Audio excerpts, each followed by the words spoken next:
Hello friends, good morning. हम अपने next video में आ चुके हैं। मतलब गृह प्रबंधन के तत्व, गृह प्रबंधन के तत्व ही हैं। अब प्रेरक तत्व हैं जिसमें मूल्य के बारे में हम डिस्कस कर रहे थे। आधा पार्ट हमने इसका डिस्कस कर लिया है कि मूल्य क्या होता है, मूल्य के कितने प्रकार होते हैं, नैतिकता के आधार पर स्वीकार्य और अस्वीकार। देन दो और टाइप होते हैं जैसे कल्पनात्मक, साधनात्मक, आदर्शात्मक। ये हमने डिस्कस कर लिया है। अब हम आ जाते हैं मूल्य के पार्कर के अनुसार इन्होंने क्या कहा है। ठीक है, इन्होंने कितने प्रकार के मूल्य दिए हुए हैं, इसको हम डिस्कस करते हैं। ठीक है, मूल्य को क्या बताया है, इन्होंने कहा है कि जो मूल्य होता है वो दो हार्मोन्स को बैलेंस करने का काम करता है। कैसे? देखिए, मान लीजिए कि अभी हम क्या है, दुखी हैं, किसी बात को लेके हमें ये दुख है कि हमने मतलब ये नहीं कर पाया, तो उसका लेके हमें दुख है। लेकिन हम अगले ही पल कुछ पॉजिटिव थॉट हमारे दिमाग में आते हैं जिससे हम बैलेंस हो जाते हैं कि कोई बात नहीं, हमने उसमें नहीं किया तो हम इसमें कर लेते हैं, है ना। तो ये क्या करते हैं, दो हार्मोन्स को बैलेंस करने का काम करें, हमारे सुख को, हमारे दुख को, हमारे खुशी को, हमारे गम को, है ना, हमारे लगाव को, हमारे घृणा को बैलेंस करने का काम कौन करता है, हमारे मूल्य करते हैं। जैसा कि हम पहले भी बात कर चुके हैं कि मूल्य क्या होते हैं, वो आंतरिक होते हैं, वो हमारे मन की इच्छाओं को, हमारी अभिलाषाओं को व्यक्त करते हैं। वही मूल्य है जो हमारे मन में चल रहा है, हमारा दृष्टिकोण, हमारा नजरिया। तो ये दो हार्मोन्स को बैलेंस करने का काम करता है। इन्होंने दो प्रकार के मूल्य दिए हैं, क्रियात्मक और कल्पनात्मक। दो तत्व बताए हैं इन्होंने। क्रियात्मक में क्या होता है, ऐसे मूल्य जो वातावरण के साथ समायोजन करना सिखाएं। जैसे कोई भी कार्य करते करते हम अपना मूल्य, हम अपनी मूल्य को, हम अपनी भावनाओं को करके हम मतलब वातावरण के साथ समायोजित करें, वो हमारा क्या है, क्रियात्मक मूल्य। और ये वास्तविकता पर आधारित होते हैं। कैसे? हम कोई भी क्रिया जब हम करेंगे तभी तो वो होगा।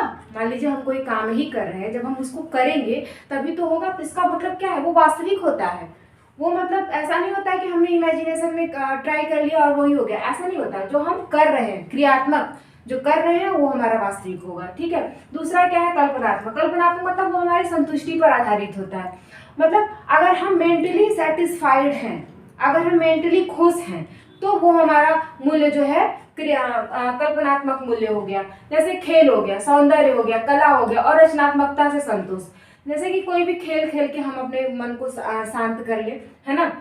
कोई भी सौंदर्य बोध वाला काम करके हम अपने मन को शांत कर ले, कला कर ले, ड्राइंग कर ले, है ना, क्राफ्ट कर ले, उससे अपने मन को बैलेंस करें। कोई भी रचनात्मक कार्य करके हम जैसे कि मान लीजिए खाने में भी कुछ क्रिएटिविटी किया, उस हिसाब से जो हम हमारे जो कल्पनात्मक मूल्य होते हैं, जो हमारे दिमाग में चलते हैं, वो कौन से होते हैं, कल्पनात्मक होते हैं। और ये क्या होते हैं, ये मतलब हमारी कल्पनाओं पे आधारित होते हैं, इन्हें हम देख नहीं सकते हैं। जैसे ये तो होता है, ये वास्तविक होता है, लेकिन ये हमारी कल्पनाओं में होता है, हमारी इमेजिनेशन में होता है। ठीक है, तो इन्होंने ये टू टाइप्स बताया है। उसके बाद मूल्य के पार्कर ने पहले 9 मूल्य इन्होंने बताए थे। पहले कौन से 9 मूल्य इन्होंने बताए थे, उसके बाद इन्होंने 14 किए। इन्होंने 5 मूल्य को और इंक्रीज किया है अपने मूल्य में। वो मूल्य कौन कौन से हैं?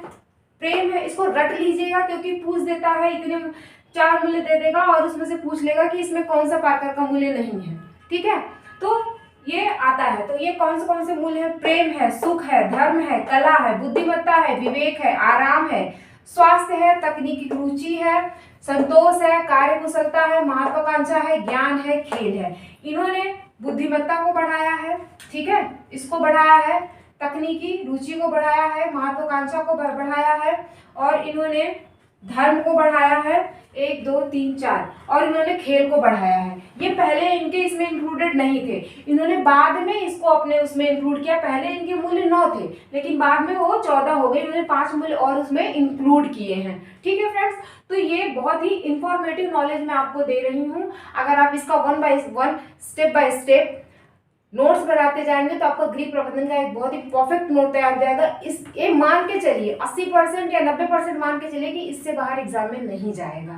ठीक है, कुछ तो इमेजिनेटिव आती है, कुछ क्रिएटिव आती है एग्जाम में, पर 90% आपका क्वेश्चन होम मैनेजमेंट का मेरे नोट्स जो मैं आपको प्रोवाइड करा रही हूँ, जो मैं आपको समझा रही हूँ, इसी से फंस जाएगा। मेन समझना भी होता है। अगर आप अच्छे से समझ ले रहे हैं ना, तो चीज़ों को बहुत अच्छे से आप कैच कर लेंगे एग्जामिनेशन हॉल में। ठीक है, चलिए फ्रेंड्स, थैंक यू। आज हमारा ये मूल्य जो है वो खत्म होता है। आगे हम अपने नेक्स्ट टॉपिक मतलब स्तर के साथ मिलेंगे, लक्ष्य के साथ मिलेंगे। हमारा मूल्य हो गया क्लियर, अब हम लक्ष्य के साथ मिलेंगे। ठीक है फ्रेंड्स, ओके।